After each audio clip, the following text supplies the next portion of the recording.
안녕하십니까. 텍스뉴 파트너스 탱글대원입니다. 저희가 이번에 장기 프로젝트를 기획했습니다. 이번부터 어떤 거를 할 거냐, 업종별로 사업자 등록부터 세팅까지, 절세는 또 어떻게 하냐, 이런 부분들을 업종마다 하나하나씩 다 다룰 예정이에요. 근데 저희가 생각을 했을 때 우리 텍스뉴 파트너스가 그래도 초반에 제일 전문적으로 했던 게 무엇이냐 생각해 보니까 온라인 쇼핑몰이더라고요. 의류 관련 온라인 쇼핑몰에 대해서 저희가 심도 깊게 한번 다뤄볼 건데 총 3편으로 준비했습니다. 자, 첫 번째 편은 뭐냐, 오늘 다룰 그 첫 번째 편은 사업자 등록하기 딱 전까지 우리가 어떤 것을 고려해야 되는지 그거에 대해서 얘기를 할 거고요. 두 번째는 사업자 등록부터 초기에 우리가 온라인에 세팅하는 것까지 같이 한번 공부를 해볼 건데 요거는 최근과 좀 관련이 안 됐지만 저희 온라인 쇼핑몰 의류업체에 꼭 필요한 내용이니 다음 편도 꼭 들어보셨으면 좋겠고요. 자, 세 번째는 의류소매 온라인 쇼핑몰은 어떻게 절세를 하냐에 대해서 다뤄보겠습니다. 자, 일단 이번에는 첫 번째 타임이고요. 또 질문 있어요. 뭐요? 근데 저희가 이렇게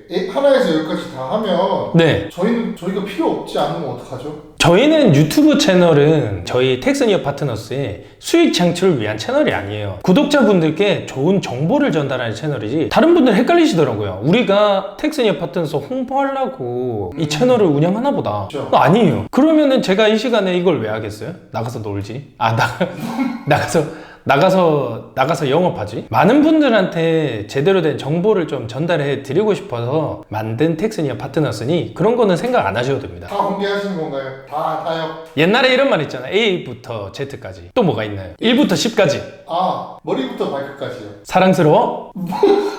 하티슈 아닌가요? 아니에요. 요즘 애들은 오로라미시입니다. 제가 전문가만 아니라면 제가 오로라미시 춤을 꽤 추거든요. 근데 안타깝게 보여드릴 수 없어서. 저희 틱톡 채널에 올리면 되죠. 싫어요. 왜 이러는 걸까요? 그러면은 사업자 등록하기 전까지 생각해 볼 단계를 딱 5 스텝을 설정을 했습니다. 이 스텝만 잘 따라오고 나머지 두 편도 잘 보시면은 우리 보통 인터뷰 보면 막 그런 거 있잖아요. 저는 자본금 없이 창업을 했는데 저 월 매출이 1억이에요. 뭐 이러신 분들 있잖아요. 네. 저희도 그런데 인터뷰 하실 수 있으니까 잘 따라오세요. 자, 지금부터 들어가겠습니다. 자, 일단 스텝 1. 의류 관련해서는 정말 생각할 게 많아요. 뭐가 많냐? 일단 첫 번째는 내가 소매업으로 갈지, 그러니까 사입을 해서 팔지, 제조업으로 갈지, 요거부터 정하셔야 되거든요. 근데 보통은 제가 제 주변에, 그리고 제가 좀 연구를 해본 결과 거의 다 일단은 사입으로 해서 충분히 자본을 확보를 하시고, 그리고 저희 브랜드 네이밍 생기잖아요. 브랜드 네이밍 생길 때쯤 이제 자체 제작을 손을 대는 것을 추천을 드립니다. 매출이 높은 온라인 쇼핑몰들은 거의 그런 수준으로 왔었고요. 그렇기 때문에 저는 소매업으로 가는 것을 추천드립니다. 그래서 저희도 소매업을 위주로 다뤄보도록 할 거고요. 저희가 뭐를 파냐에 따라서 의류에도 엄청 많거든요. 겉옷이 있고, 남성 트레이닝복, 여성 트레이닝복, 이렇게 다 세세하게 분류가 있습니다. 그것은 표준 산업 분류 코드라고 검색해서 들어가 보시면은 각 업종 코드가 나와요. 그거를 나중에 외워야 되거든요. 그건 2편에서 자세히 다룰 건데, 그 업종이 들어가야 되고, 내가 소매업인데 나는 온라인만 할 거야. 그러면은 소매업 중에 전자상거래업이라고 있습니다. 저희는 그 전자상거래업을 추가를 하시면 되고요. 그 하나만 하시면 되는데, 혹시나 우리 지하철 상가에서도 가끔 보잖아요. 네, 그것처럼 우리가 오프라인으로도 팔 거다 이러면은 소매업에서 의류 쪽을 또 하나를 추가를 하셔야 됩니다. 그렇기 때문에 그 업종을 정확히 어떻게 갈 거냐, 업종을 딱 정했으면 업태, 제가 아까 겉옷 입고 트레이닝복이 있고 이런 얘기를 했잖아요. 네, 그런 것들도 세세하게 정해야 되기 때문에 타겟팅을 지금 미리 첫 번째 정해 두시는 것을 추천드립니다. 그러면은 저희는 온라인 쇼핑몰 의류 소매업으로 가기로 했으니까, 자, 업종을 그렇게 정했다고 가정을 해보겠습니다. 그러면은 저희가 이제 업종을 정했으니까 사무실을 생각을 안 할 수가 없죠. 사무실로 쓸 수 있는 경우는 3가지입니다. 자, 첫 번째, 그냥 일반 사무실을 임차하는 거예요. 그다음 두 번째, 공유 오피스라는 말을 많이 쓰잖아요. 그럼 창업 카페라던가 이런 되게 많은 공유 오피스들이 있습니다. 그거를 우리가 소사무실이라고 그러는데, 소사무실을 임차하는 법. 세 번째, 마지막으로 바로 집에서 하는 거예요. 제가 첫 번째, 두 번째, 세 번째를 말씀드렸는데, 첫 번째에서 세 번째로 갈수록 비용이 싸집니다. 자, 세 번째 경우는 그냥 비용이 없다고 생각을 하셔도 돼요.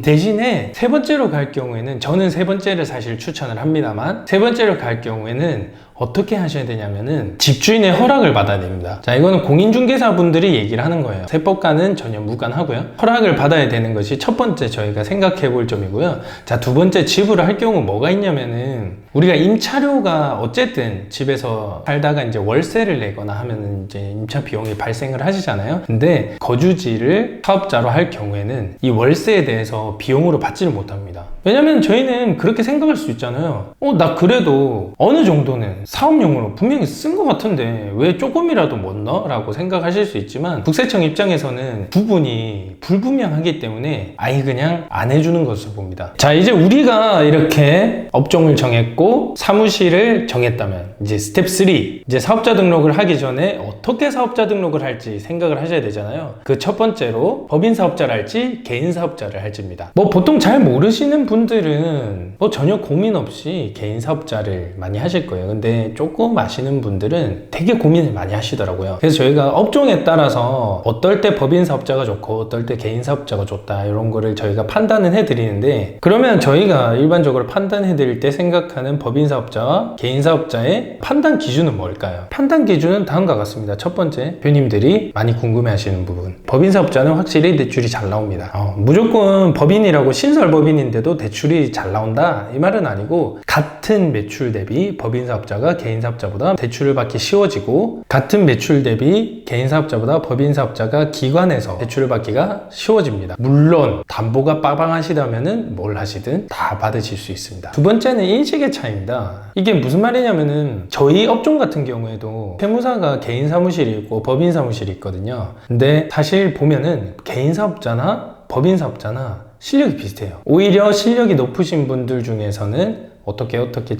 저렇게 개인 사업자가 더 유리해서 개인 사업자를 선호하시는 분들도 많고요. 근데 중요한 것은 소비자의 입장입니다. 소비자 입장에서는 법인 사업자가 개인 사업자보다 훨씬 더 실력이 있어 보이고, 훨씬 더 우량해 보이고 그런 부분들이 있거든요. 그래서 저희 같은 경우에도 좀 큰 기업들은 오히려 법인으로 많이 가요. 근데 저희 온라인 쇼핑몰 소매업은 그런 거는 없을 거예요. 일단 그렇고요. 자, 세 번째, 식대 처리가 가능해진다. 이게 무슨 말이냐면은 1인 사업을 기준으로 생각을 해보겠습니다. 법인의 대표는 법인이라는 회사의 직원입니다. 근데 개인 사업자는 개인 대표가 그냥 내 거예요. 법인은 전혀 다른 인격이기 때문에 대표를 직원으로 보기 때문에 1인 기업이라도 밥 먹은 경우 직원이 밥을 먹었다로 봐서 복리후생비로서 부가세가 비용 처리가 됩니다. 근데 개인 사업자의 경우에는 그냥 내가 내 돈으로 사먹은 거예요. 이건 복리후생비가 아닌 거죠. 그렇기 때문에 비용으로 봐주지 않아요. 근데 생각보다 이런 부분이 꽤 차이가 납니다. 그리고 네 번째, 이러이러한 얘기가 있지만 사실 법인 사업자를 설립하기 위해서는 잘 모르시면은 일단 법무사부터 대행을 맡기실 거예요. 근데 법무사분이 보통 작은 규모의 이런 법인을 설립할 때 수수료가 한 30만원에서 50만원 정도 된다고 해요. 거기다가 플러스 법인 등록과 관련된 세금이 있거든요. 그게 이제 자본금에 따라 달라지긴 하는데 그거 플러스 해서 그 금액이 포기 비용으로 어쩔 수 없이 들어간다는 점. 근데 개인 사업자는 그런 비용이 아예 없거든요. 사업자 등록만 하면 끝인 거죠. 마지막에 사실 저는 제일 중요하게 보는 건데, 우리가 이제 의류 쇼핑몰을 하다가 나중에 정말 내가 제조업도 추가하고 공장까지 만들어서 뭐 연구소도 만들고 벤처기업까지 생각하고 있어. 그러면은 법인이 훨씬 정말 유리합니다. 이 부분 명심하셔서 개인 사업자, 법인 사업자를 고르시면 좋은데, 저는 일단 저희가 제조업을 초반부터 가시지 않을 거면은 개인 사업자를 추천드리고,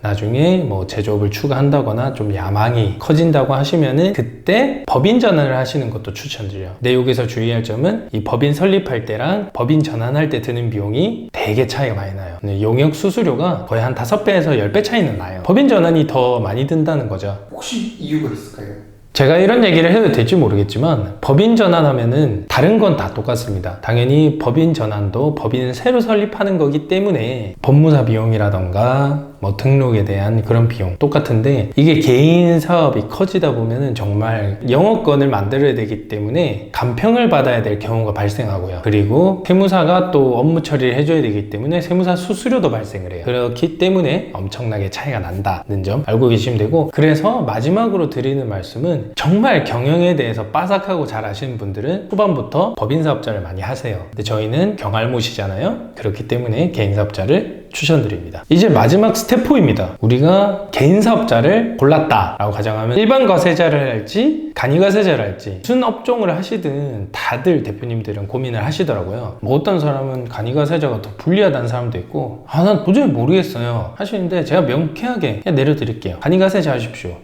그냥 간이하면 되나요? 그럼요. 일반하면 혼나나요? 혼나요. 아이고. 제가 떼찌떼찌 할 거예요. 이유는 간단합니다. 저희가 일반적으로 다른 업종을 할 때는 제가 일반 과세자가 좋을지 간이 과세자가 좋을지 판단을 해드리긴 해요. 그리고 또 요즘에 간이 과세자에 대한 또 법들이 많이 개정이 됐기 때문에 다를 수가 있다는 거죠. 근데 온라인 쇼핑몰을 만약에 집에서 한다. 자, 예를 한번 들어볼게요. 일반 과세자의 부가세 계산 구조. 단순하게 매출세액 빼기 매입세액입니다. 그리고 간이 과세자의 부가세 계산 구조는 매출에 대한 공급 대가 곱하기 10% 곱하기 부가율 빼기 매입세액 곱하기 부가율이거든요. 이렇게 얘기하면 잘 모르시겠죠. 제가 예를 들어 보겠습니다. 우리가 매출이 3천만 원인데 비용이 1,500만 원이에요. 그러면은 매출에 대한 부가세가 300만 원이고 매입에 대한 부가세가 150만 원입니다. 자, 일반 과세자의 경우 300만 원 빼기 150만 원. 그래서 부가세는 150만 원 내야 된다. 끝이에요. 근데 간이 과세자는 자, 아까 매출이 얼마라 그랬죠? 3천이죠. 부가세 포함하면 3,300. 네, 3,300만 원. 그러니까 부가세를 포함한 이거를 우리는 세법상으로 공급 대가라고 부르는데요. 이 공급 대가인 3,300 곱하기 10%. 의류 온라인 쇼핑몰 소매업은 지금 21년 7월 1일 이후로 부가율이 15%입니다. 그 15%를 곱하면 돼요. 49만 5천 원 나옵니다. 일단 매출 쪽부터 차이 나죠. 300만 원이고 49만 5천 원이고 빼기 이제 매입도 빼줘야죠. 자, 아까 매입은 얼마 했다 그랬죠? 1,500이죠. 그럼 부가세 150이잖아요. 네. 그 150에 곱하기 부가율 15% 하시면은 22만 5천 원 나옵니다. 네, 그래서 47만 5천 원에서 22만 5천 원 빼면 27만 원 나옵니다. 일반 과세자의 경우에는 150만 원, 간이 과세자의 경우에는 27만 원 나오죠. 엄청난 차이죠. 정확히 환급에 대한 이슈가 없다면은 그냥 무리 없이 간이 과세자 가시면 됩니다. 왜냐면은 일반 과세자를 하는 큰 목적이 딱 두 개가 있습니다. 첫 번째가 초기에 비용이 너무 많이 들어갔어. 초기에 비용이 너무 많이 들어갔다는 거는 보통 인테리어 비용이거든요. 간혹 물어보신 분들이 있는데 보증금은 비용이 아니에요. 내가 돌려받는 돈이기 때문에 보증금은 생각을 하시면 안 되고 또 인테리어 비용을 많이 생각을 하시는데 그 경우 그리고 두 번째 경우 저희가 돈 벌려고 사업을 하는 거잖아요. 근데 이런 말을 하면 좀 그렇지만 계속해서 손실을 볼 경우 이 경우에는 계속 환급을 받음으로써 사업이 힘들 때 그 조그만한 그 환급금이 정말 나에게 큰 도움이 되거든요. 근데